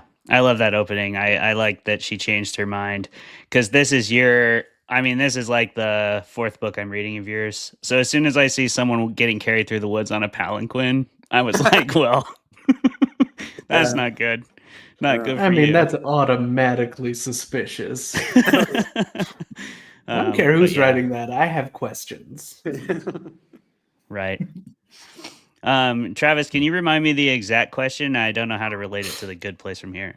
Just like larger thematic tropes, or I don't even like the word trope for this, but like larger thematic kind of broad umbrella topics that are societally like very common. How do you tackle those as opposed to like trope characters or trope? Because I do think Faustian Deal is bigger than, say, The Witch. Not that they're not in a story way, but like The Witch is a very narrowed in like trope of a character, whereas Faustian Deal is like Yeah,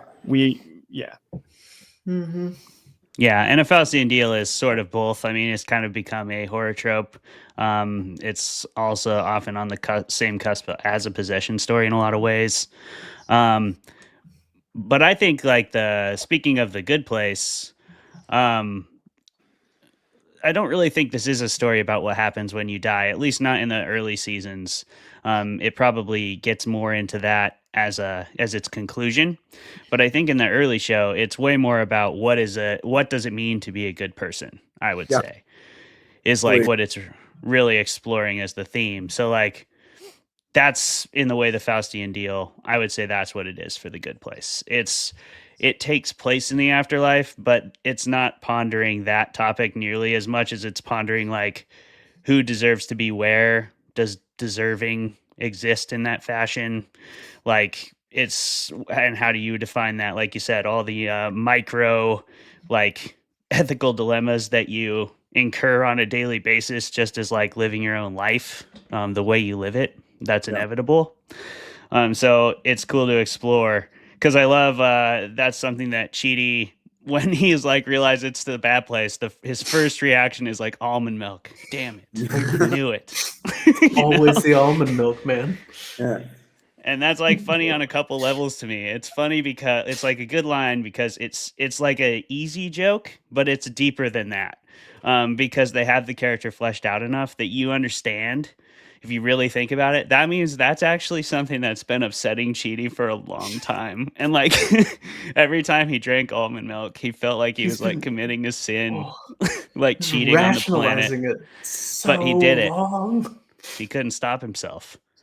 But to get back to your question, I mean, you isn't it true that most of fantasy or good fantasy and good horror are allegories for how we as humans live our lives and the big themes of humanity, which is what The Good Place is. It's about being a good person, which is what Darker Days is. It's an allegory for, the ethical choices we make. But so isn't it, you asked, is it hard to tackle a trope like that? Not really, because that's what life is about, right? That's why we write these kind of stories, or we make these kind of shows. Mm-hmm. Yeah. And like you said, this show is imbued with like good vibes and love. Like you could tell it was created from a good meaning place. And so it's kind of the other side of the coin of Darker Days, right? Because you definitely tackle it from the darker side, the darker viewpoint, the more cynical look at humanity. I think this looks at humanity in a very optimistic light. Yeah. Even whatever it says the characters did that was bad, even that's presented with the same gravity and comedy as the good choices they make. So it just feels like humanizing. We live in this world, we accept the level of absurdity, and from there it's a pretty genuine, down-to-earth show, really. Yeah. Mm-hmm.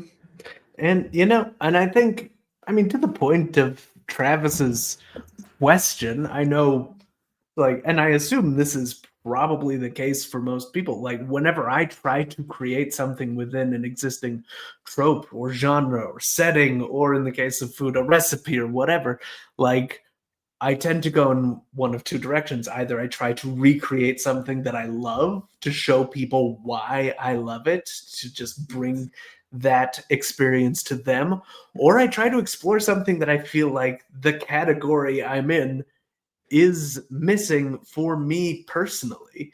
It's why the thing that I'm working on right now explores what happens when somebody finds out that there's been a secret magical world all along while he's still trying to deal with a serious loss, and that it just doesn't sit right with that person. And I feel like that doesn't, if you look at Harry Potter, why would you? But also, it's like this abused child just accepts that there's been magic all along and everything's better than his life has been up to this point.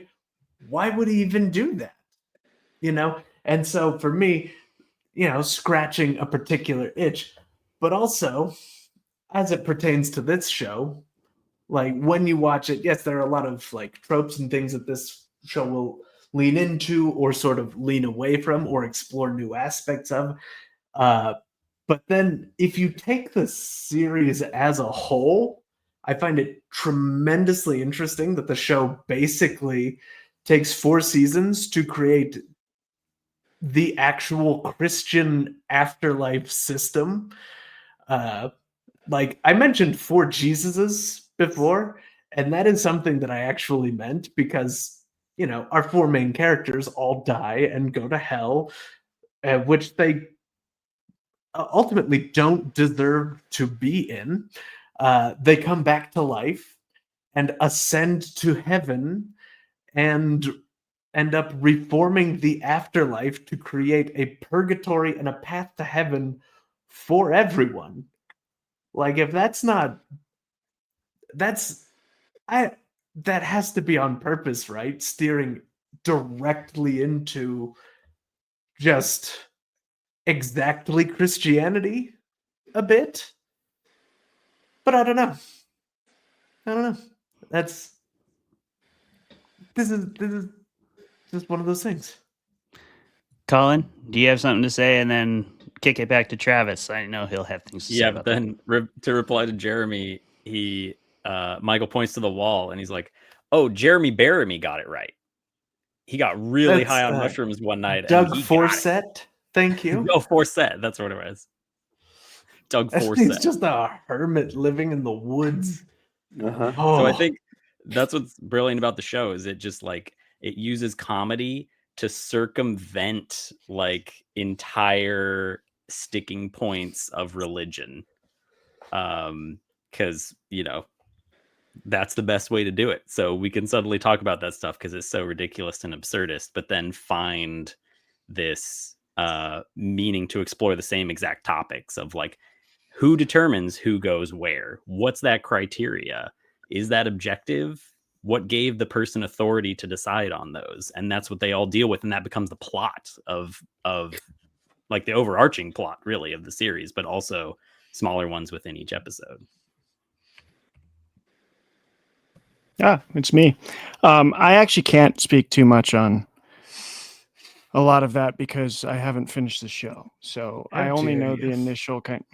I only know the initial kind of like summaries that y'all have told me, and I don't want to argue from a place of ignorance. So based on what I've heard of how it ends, I actually don't think it does that in as overt of a way as you're saying, Jeremy, because I think there's a lot of misunderstanding about what Christianity from its earliest days actually believes about the afterlife, because I think it's been diluted down, especially in America. But there's a whole thing there. I want to speak to my original question about these kind of large umbrella tropes. I do really like what you said, Jeremy, about like when you're starting a story, you're either trying to transmit to an audience, and what you said, Thomas, about like how it's not hard to do these things because we all do them, and like we're all just constantly doing them. Because I was thinking about like when you're teaching young kids how to write essays, it turns out that the hardest thing for a kid to do is think of what to write about. And you'd think that'd be the easiest because they have all these thoughts and emotions about everything. But as soon as you're like, okay, I need a 5-page essay on whatever you want, they're like, I don't know what to write. And they like blank out every time. So like every kind of pedagogical technique I've read about how to teach children how to write essays well is you have to start by giving them like the topic, and then you like move them on to like, here's 3 topics, and then later you move them on to like, here's 5 topics, and by their senior year they should be able to make up their own topic. But it like takes time for them to like practice the things that are already being written about before they can input their own sort of like personal beliefs into those 5-page essays. And I think that's fascinating. I think that's with stories as well, of like, we're just trying to transmit to people what we love to talk about ourselves. And through doing that and through that kind of imitation practice, eventually we start to say something that maybe hasn't been heard as much. And I think one of the things I've seen in your books, Thomas, that I really love is exactly what you mentioned about like I've read 3 of your books now, and it's always like actions have consequences. Like that's a huge overarching theme that I think you touch on. I hope I'm right on that. And I love that of like, we can approach that maybe from different angles, but it's such a true thing of like, when you do something is going to happen. Like if you think that you're getting out of some consequence or you can just live scot-free of that, then you're sorely mistaken. So I really appreciate that about your books. And on that note, I do have a follow-up question. Sorry for my dogs again. Character development. I think this is a great question to ask you specifically because you've done 2 things with this now. So with Hex and with I'm so bad with names. I'm so sorry. The ship, your ship story. Oracle. Oracle. With Hex and with Oracle, you have characters that carry on. So you've developed a character over like a series at this point of a duology. And then you've also done singular stories. And I think I'd just love to hear from writers, like, what's the difference in doing that? And how do you tackle those? Because The Good Place is really good at character development over kind of a large 4-season arc. And you've done it over 2 books and over 1 book. And is there a big difference there, or how do you approach that? Honestly, there's not for me at least, because it was kind of an accident that it happened in the first place. I don't see Hex and Oracle as a series at all, or as sequels, or as, whatever you want, the algorithms of Goodreads and Amazon make them out to be. They're separate novels. It's just that this one character, Robert Grimm, came back in Oracle. I hadn't planned for it. Honestly, small spoiler for people who haven't read Hex. I thought he died in the end. I generally thought he was dead, but I needed a specialist of the supernatural, and there aren't that many in the world. So I figured, I created a pretty cool one in Hex. So wouldn't it be somehow possible that he survived the events of Hex? And then he just knocked on the door and he was there, and he just walked right into the story, and it happened automatically, basically. It was as simple as that. I hadn't planned for it. So if you talk about creating like an arc or something for a story, that wasn't the case in the character development of Robert Grimm. What I do when I create characters, when the book is done, I want you to say goodbye to the characters, basically, because I like standalone novels. I like for the story to end when you end the last page, and you don't have to wait for a whole year or a couple of years, or the author dies, and then you don't know how it ends. So when you're writing those, if I can just jump in to kind of build off that question, like when you're writing those standalone stories, can you just walk through, like, because I've always been fascinated with like how those arcs happen in your mind of like, I know there's apparently the 2 different methods of like, I have the whole thing planned out and like, I just follow the character as they go.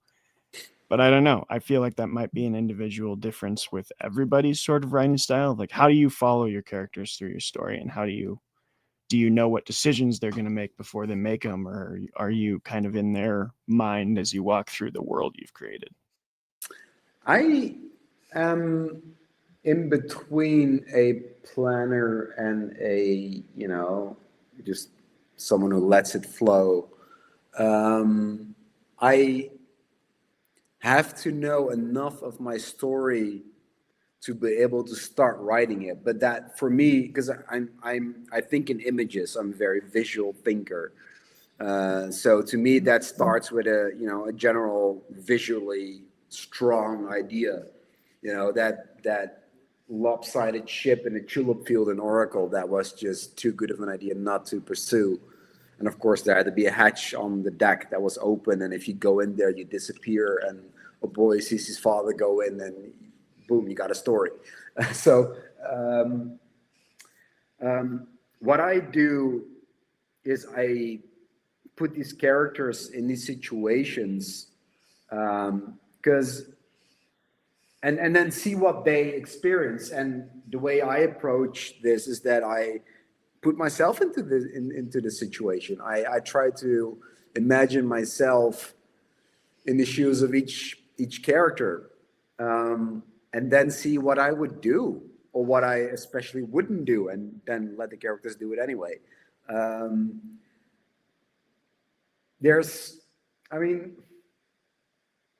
What everybody knows is that characters pull you through any kind of story. I mean, people don't care about a story unless they care about your characters. So it's important that these characters are imaginable. You can imagine who they are. You feel for them. You have heart for them. That's all important. And then you just kind of let it flow and see where they take you. There's not a whole deal of planning for how they react to certain, plot twists in the book, because the story automatically takes you there, in my case, if that makes sense.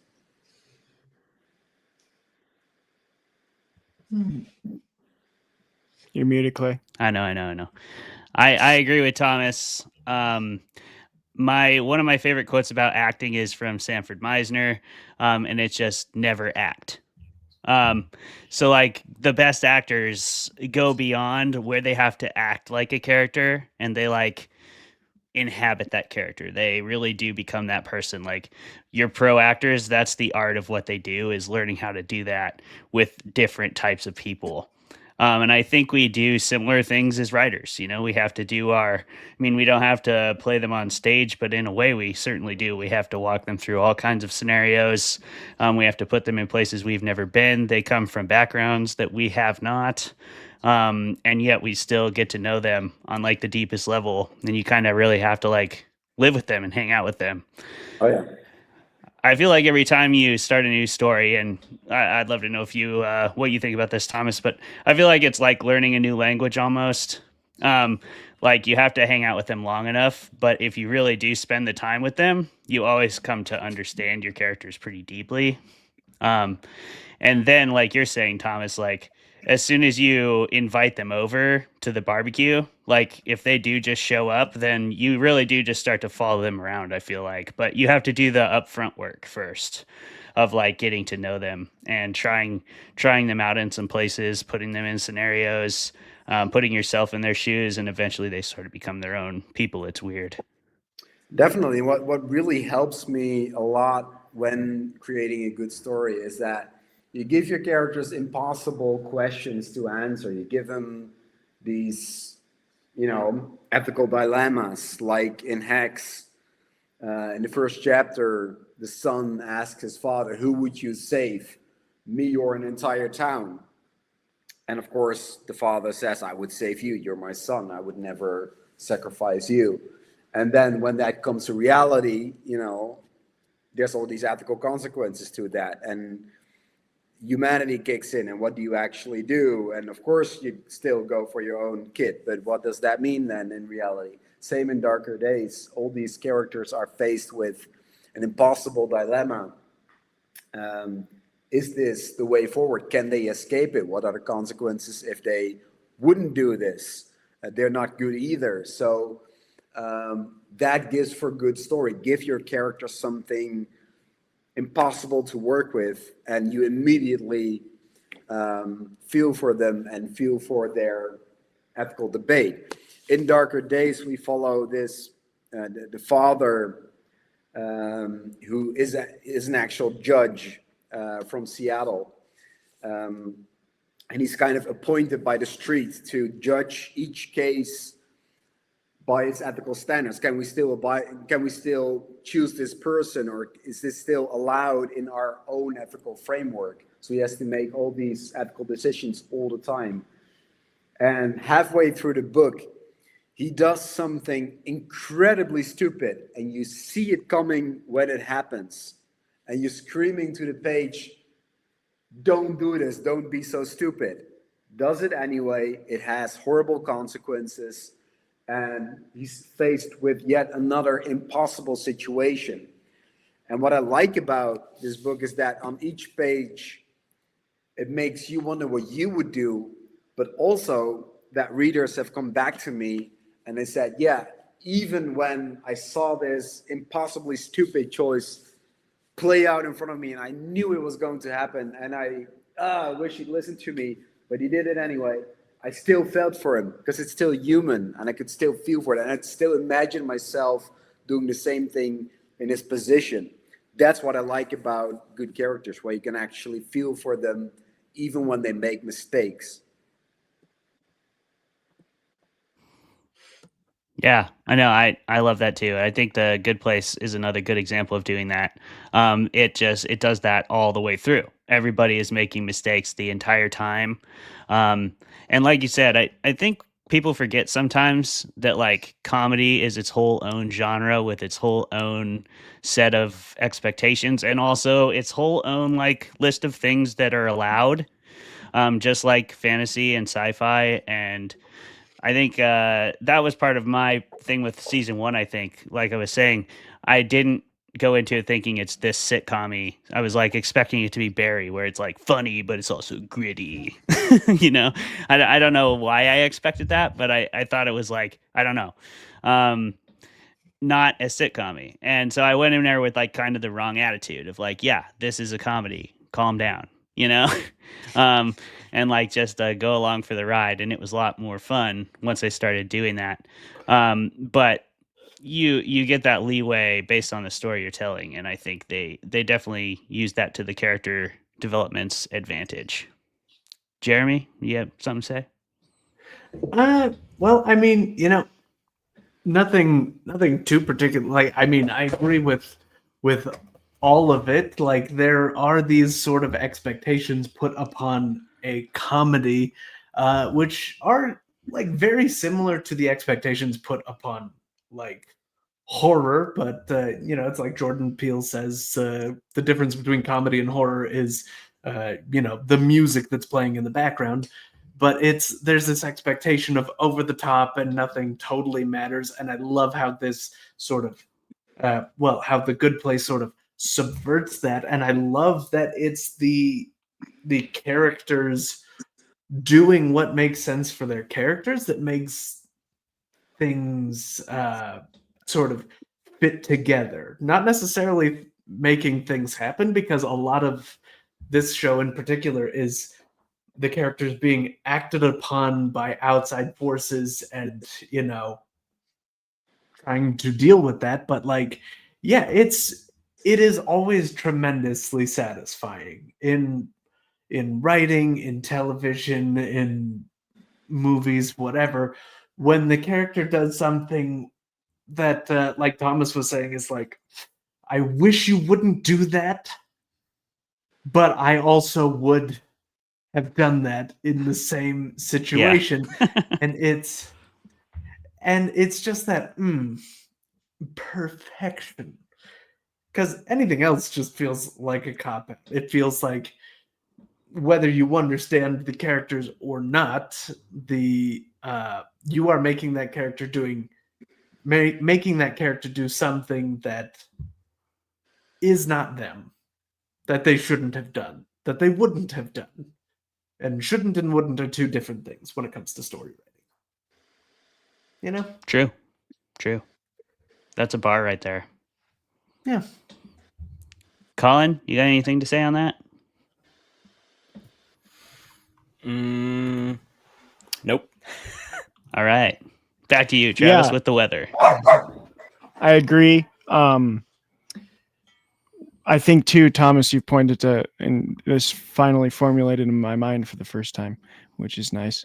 I love Coen brother movies because I think they do exactly what you're talking about, of like you have a lot of characters who get put in frustrating situations and make really stupid decisions that make sense, even though you're mad that they made them. And so you're like frustrated, but you're like, I still feel for you.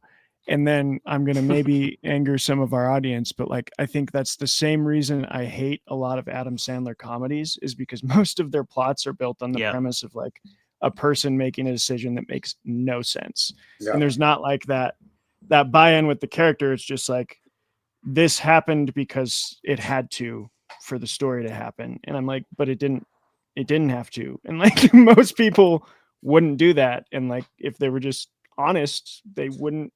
Anyway, so I think that's beautiful, of like, it's a fine line to balance. And when you do it right, it's like the greatest character development you'll ever see. And now when you I do it wrong, it's like very frustrating. But Colin, you've remembered something. Go ahead. Yeah.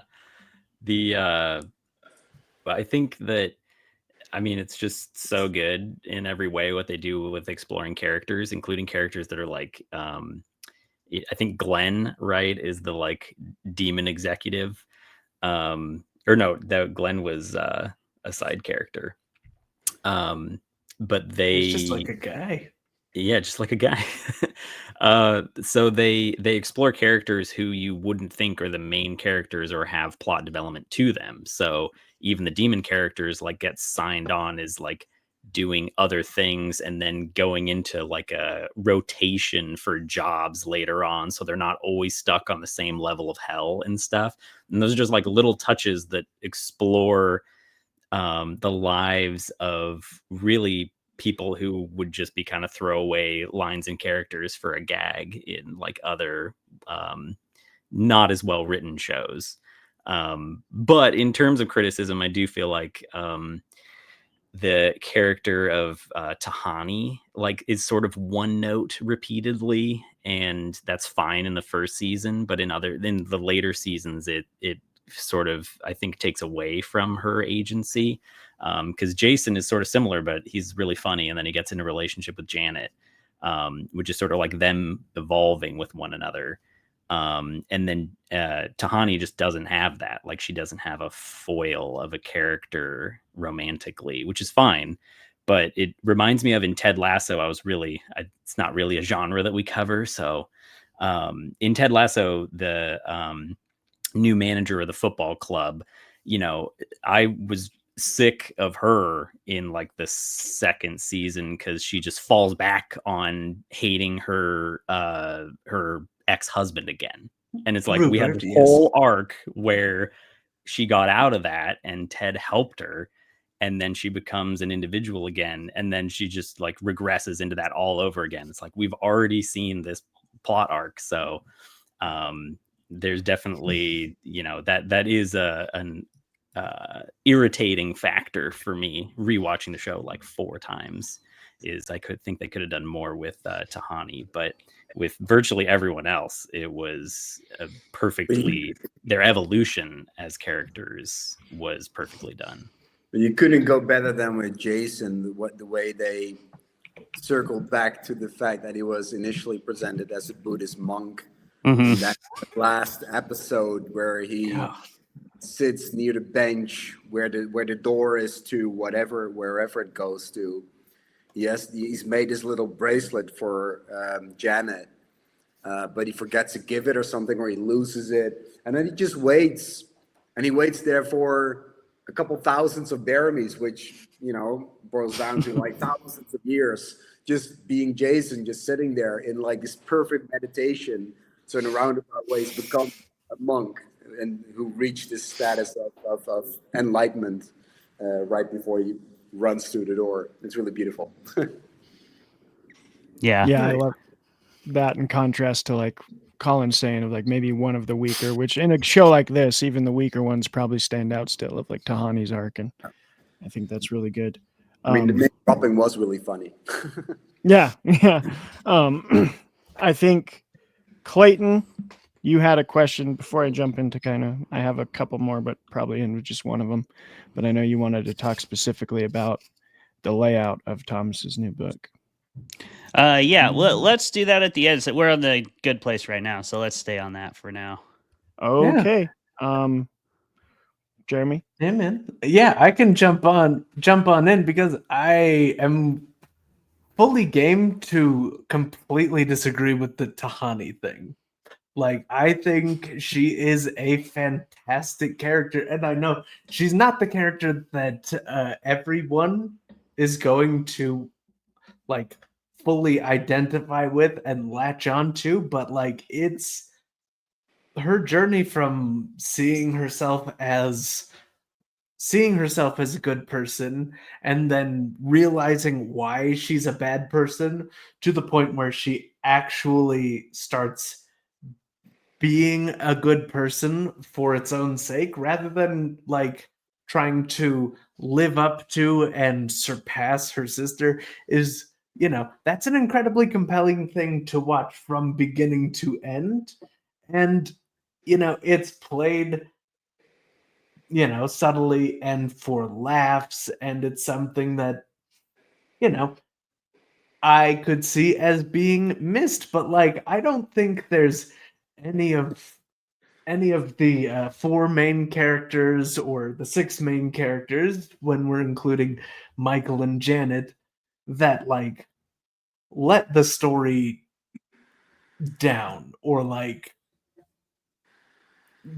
execute in such a way as the other characters or the story needs to pick up the slack. I think it's all superb, if you will.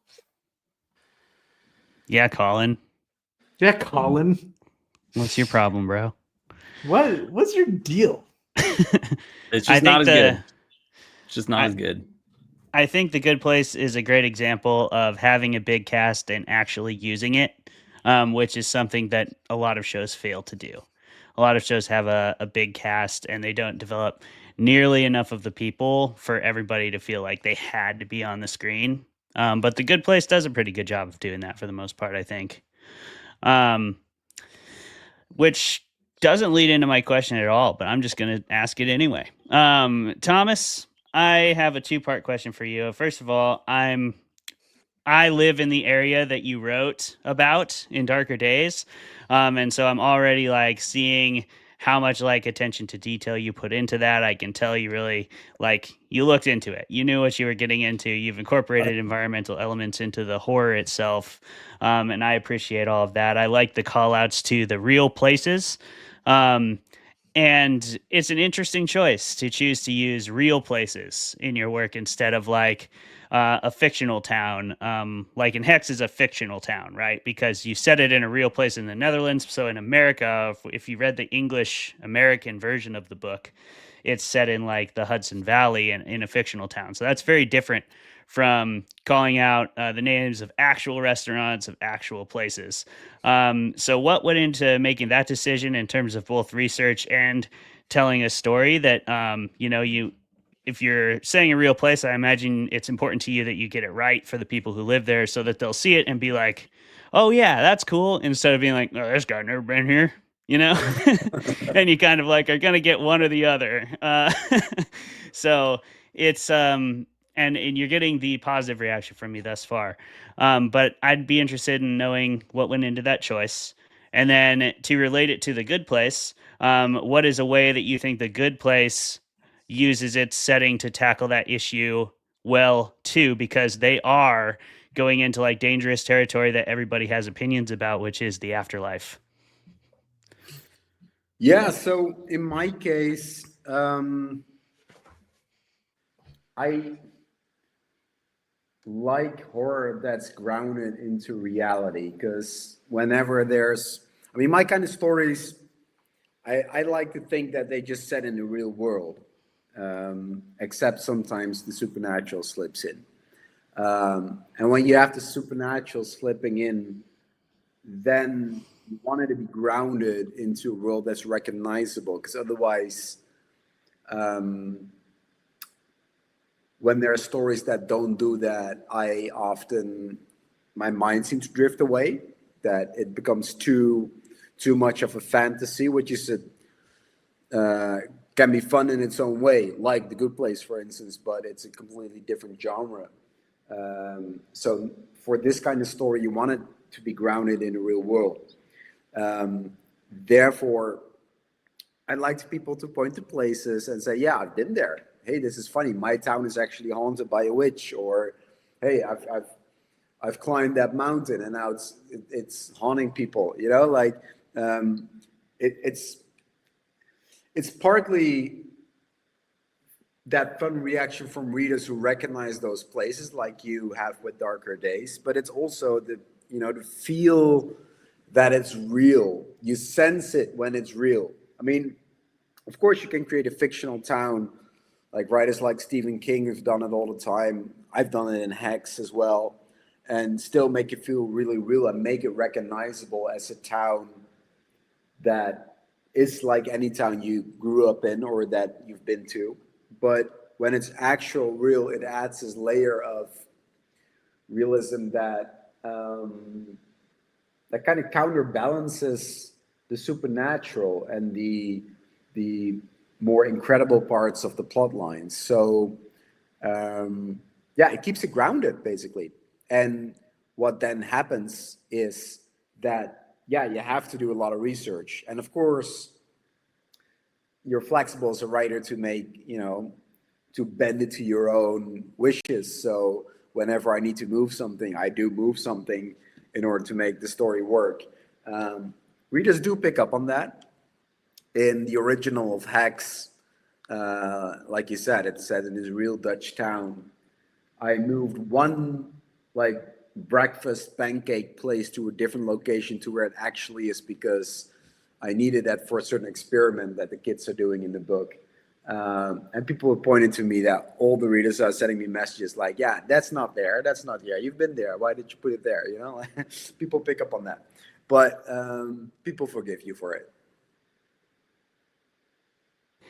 Yeah, I think you do a plenty believable job, and you ground us in those real places very sufficiently that anything that is changed, I'm going to assume is intentional and not out of ignorance. So you had that benefit of the doubt.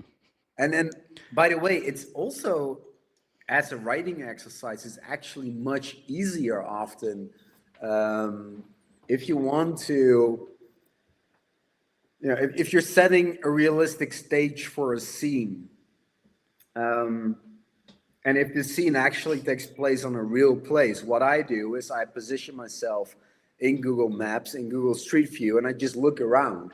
And there's all these details that you pick up that give you all sorts of creative ideas. Like there's this particular structure there, or a particular natural feature there that otherwise, these things, of course, spring from your imagination, but when they're gifted to you because they're simply there in reality, it's a great help. It speeds up the process of creating a believable scene, if that makes sense. No, that's a great tip. I would say that's a good one to put in your pocket if you're a writer writing about somewhere you don't have the capacity to go to, but that needs to be in the story. Yeah, that sounds like a good way to get a look at some landmarks, because you mentioned Stephen King earlier, but I do think he's kind of a master at giving you just enough to establish his like authority, you know? Yeah. And then from there, you're like, okay, he knows enough that I believe this guy's a pilot, or I believe this guy's a CIA agent, or whatever. And you could do that same thing with your setting, I think, by doing just what you're talking about. Like, yeah, give us two things. Like if you're putting something in Cut Bank and you don't mention that penguin statue, you've never been to Cut Bank. Okay. Yeah, exactly. Yeah, Like come on, guys. that's, you can't miss it. And if you're not from Cut Bank, you're gonna be like, why is that there? That thing's horrendous. There's no way that it doesn't happen. And so you're gonna put it in your book. So people see those couple things, right? And then I would also like to know, do you think The Good Place accomplishes this trotting through the well-traveled realm of the afterlife? Yeah, I mean, The Good Place makes it really grounded by, you know, creating this perfect village that doesn't make sense at all if you look just a little bit deeper. Like in the first episode, you forget to notice that all these places are simply frozen yogurt places, and when you do notice it, then it's like, it makes kind of sense when they say it, and then it suddenly doesn't, and then like when it transforms to like clam chowder places, then they have this river of dead shrimp, basically. Yeah, that themselves are realizing, of course this doesn't make sense, you know. Really well done. It looks like a real place, but then of course it doesn't, because you know it's an afterlife place, and there's magic there, and there's all these. I mean, they play live Pictionary at some point, and whatever they make comes to life when Michael snaps his fingers, and this really ugly, bad horsey comes to life, and you know they have to shoot it at some point or strangle it. I think even. It's awesome. Excellent. Yeah. So yeah, I mean, it's hard to tell what it. I mean, to me, it was believable. It was like season one. Yeah, looked kind of low budget. Yeah. It got better afterwards, but then of course they go back to Earth, and then you are in a recognizable world, and there are recognizable people there that are flawed and that are not supernatural beings, or you know, bad place actors playing good place persons. So yeah, I mean, it becomes very recognizable, I think. Yeah, and even the supernatural beings in this show are definitely flawed. They go more that approach than anybody being like truly perfect. Our closest is probably Janet, and unfortunately, we didn't get to talk about Janet as much as we wanted to.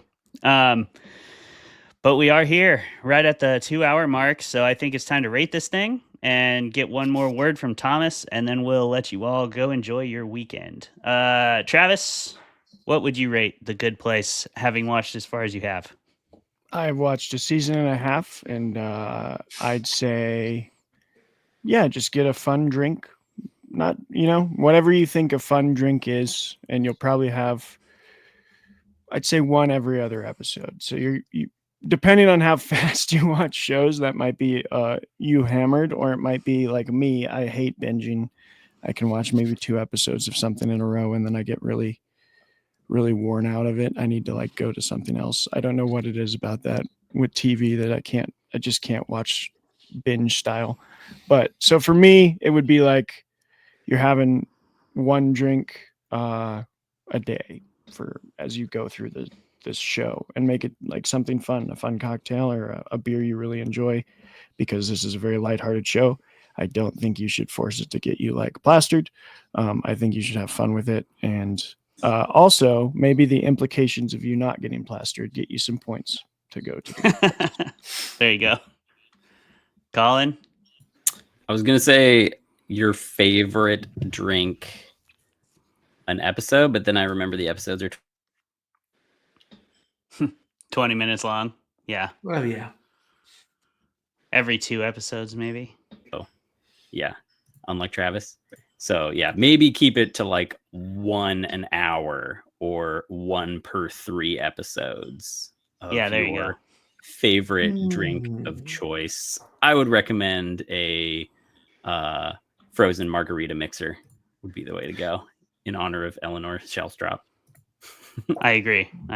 Jeremy? Precisely. God rest her. Yeah, this is definitely more of a sip and show than trying to drown your sorrows type show. So yeah, I'd say at most it's one definitely sippable drink per episode instead of some of the harder core ratings that I've given, which are, I assume, the rest of my ratings, but still, it's fun.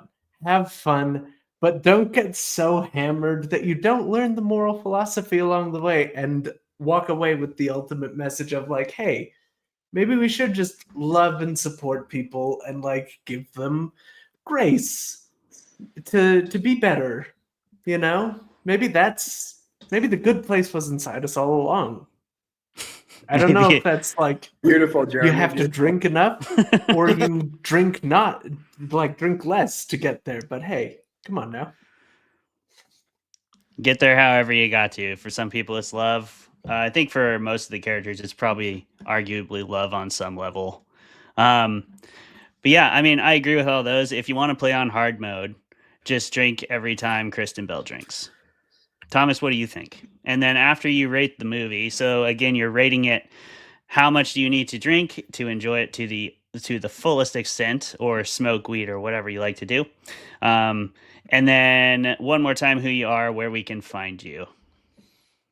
Yeah, I was gonna say 1 jug of margarita mix per episode, but Colin already kind of touched on that. So for me, it's gonna be a bowl of clam chowder every episode. Every 20 minutes? Yeah. Just 20 minutes. I mean, frankly, that's better than the jug of margarita mix every 20 minutes. I mean, that's going to make you slow down and appreciate the show more. Even if you don't have tequila, that sounds hard. That's hard mode. I take back what I said. Yeah, and have some jalapeno peppers with it. So where you can find me, Darker Days in bookstores everywhere. So are my other novels, Hex, Echo, and Oracle. There'll be another one coming out, I think, early 27 in English. So something to look forward to. And you can find me on my website, oldeheuvelt.com. I write letters to readers, which is really fun. I don't have like a commercial letter, but I do more like a personal letter that I write to readers every couple weeks, where I give all sorts of background stories, just some insights on my writing life, my professional life, and my stories that I'm writing. So you can sign up for that on oldeheuvelt.com, which is my last name.com, or just Google me or Instagram me. You'll be able to find me. Awesome. Thank you, Thomas, for coming back on the show. It is always a great time having you on here, man. Thank you for having me. Enjoy the rest of the book. I hope you like it. I'm confident that I will. You've not disappointed me yet. And, you know, listeners, readers, watchers, whoever you might be. Read the podcast. You might read the podcast. I don't know. You know, I'm not going to You could watch the subtitles, Colin. Yeah, Colin. I have a challenge, by the way. Okay. I want Travis or Jeremy to make cheaty chili. So just Travis cans hasn't of got to chili that part. with peeps? Yeah. So canned it's like chili a with giant peeps. bowl of M&M no. peep chili. I decline the challenge. People have made it. I decline. Put I decline the peeps in challenge. the chili pot and make it taste. Yeah. Gross. So yeah, I guess if you want to play on survival mode, you can also add that monstrosity into the equation with the clam chowder. With Babish, If we you get got enough it. Patreon subscribers, Travis will eat cheaty chili. I think did you not will, agree to Colin. that. I think I you did will not do agree that, to that. sir. You cannot A sign me up for bowl, that. you know. Jeremy or Colin, you guys, one of you can do it. And Travis, what you could do a bowl for Patreon. No. We're all doing it. One bowl? We all got to do it. That's not even very much. We'll talk about that off the air because I'm also not doing that. Thomas, so great to have you back, man. Listeners, thank you for being here. As always, we have been Jeremy, Clay, Travis, and Colin. Please don't forget to like, comment, subscribe, and do all that bullshit because we need your help. We need your help. We're up against the algorithm here, and it is a merciless enemy. So lend us your swords, lend us your fingers, lend us your keyboards. Let's keep winning this thing for humans and for art. We'll see you next time. Goodbye. Bye.